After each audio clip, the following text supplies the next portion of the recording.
cultura rica e as enormes mansões da Quinta Avenida em Havana lembram os tempos em que Cuba era a terceira economia do continente americano. Mas a prosperidade se pautava por negócios da máfia, que explorava cassinos, drogas e a prostituição. Fulgêncio Batista era o ditador naquela época. Ele foi deposto no dia 1º de janeiro de 59 por Fidel Castro, que prometeu restaurar a decência e acabar com os vícios. Para isso foi instaurada uma ditadura comunista que perdura até hoje. Neste trecho de uma entrevista à Band em 87, Fidel Castro falou sobre o processo da revolução. Creo que devemos rectificar errores de siglos. Significa buscar soluciones nuevas a problemas viejos. Que a revolução mesma é uma grande rectificação histórica. É decir, que este processo é amplo. Só agora começa a haver um sopro de liberdade econômica. No ano passado, o governo autorizou aquilo que já acontecia na prática dos mercados paralelos: a venda de imóveis e carros entre particulares. Em setembro do ano passado, o governo de Cuba mudou as regras. Atendendo a uma reivindicação quase tão antiga quanto a própria Revolução Socialista, decidiu autorizar a compra e venda de carros entre cubanos. Em um único mês, mais de 5 mil automóveis mudaram de mãos. O regime castrista, que havia estatizado até os carrinhos de pipoca, aos poucos passou a permitir o funcionamento de pequenos negócios. Primeiro foram os aluguéis, autorizados para reduzir a falta de moradias, problema que até hoje não foi resolvido. Esta moça, por exemplo, já até perdeu a esperança de conseguir uma casa para viver com o namorado. Quem se casa, casa quiere. Quem se casa, é difícil. Sim, muito difícil. A maior parte dos imóveis se transformou em cortiços, onde grupos multifamiliares dividem espaços cada vez mais apertados. São 10h30 da manhã de uma segunda-feira, um dia normal de trabalho aqui em Havana. Essa foi a hora combinada aqui para a nossa visita à casa da senhora que nós conhecemos na rua.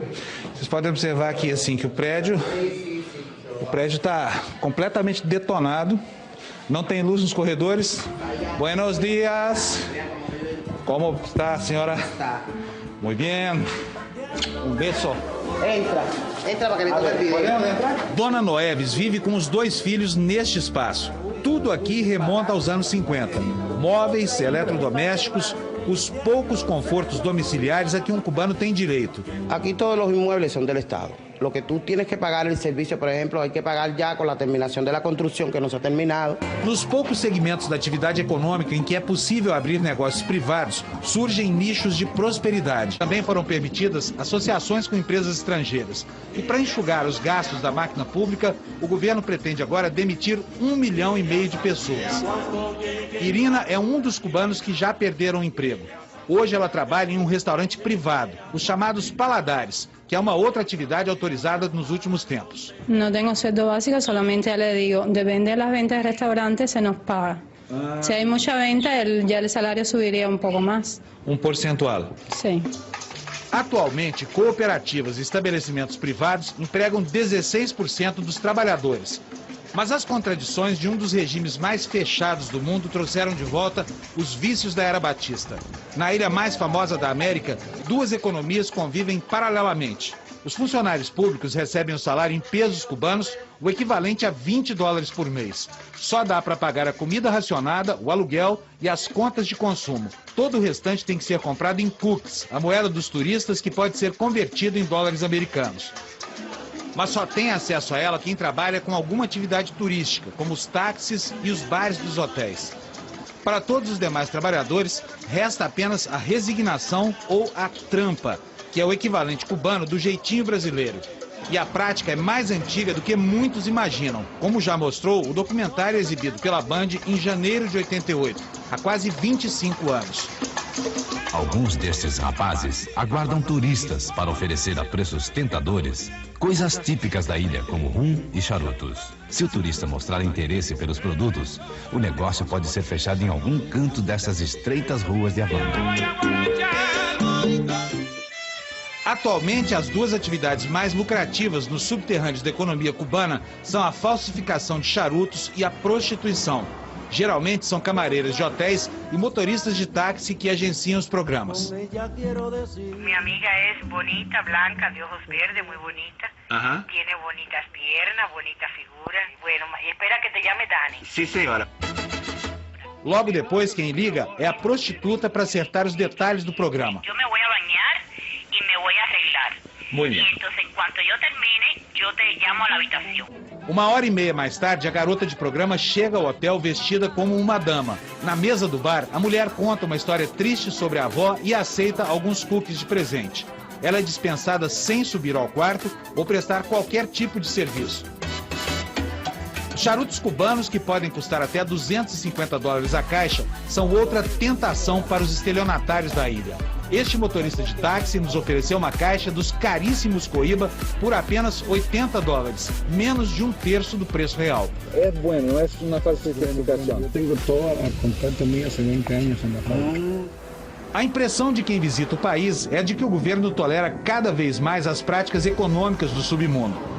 Elizardo Santos, presidente da Comissão de Direitos Humanos de Cuba, confirma. Há nível de corrupção nunca antes visto na história de Cuba. É necessário sobornar a los funcionarios, a veces hasta para obtener una certificación simple del registro civil, cualquier documento.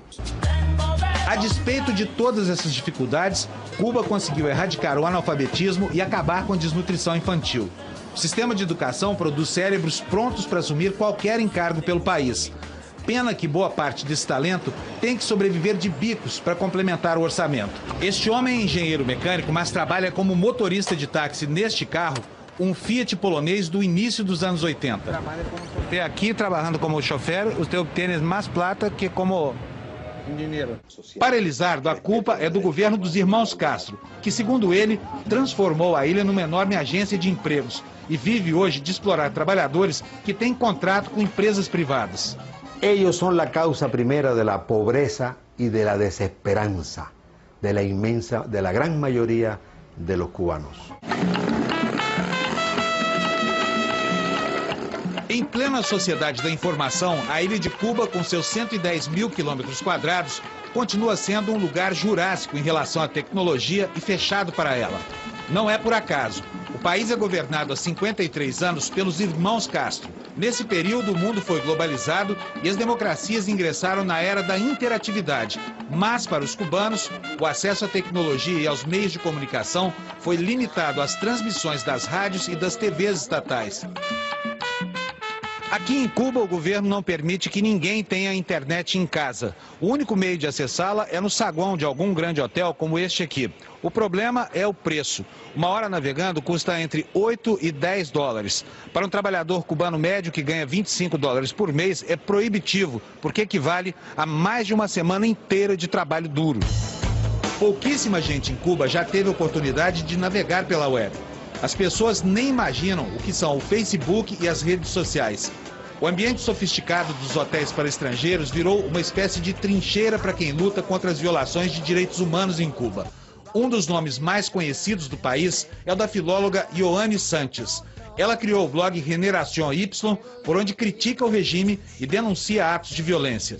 Na medida que o governo proíbe mais os blogs, sataniza más a las personas como yo, por ejemplo, eso va creando una curiosidad en la población. La gente quiere acercarse a mis textos para saber si yo soy esa persona que dicen los medios oficiales o no.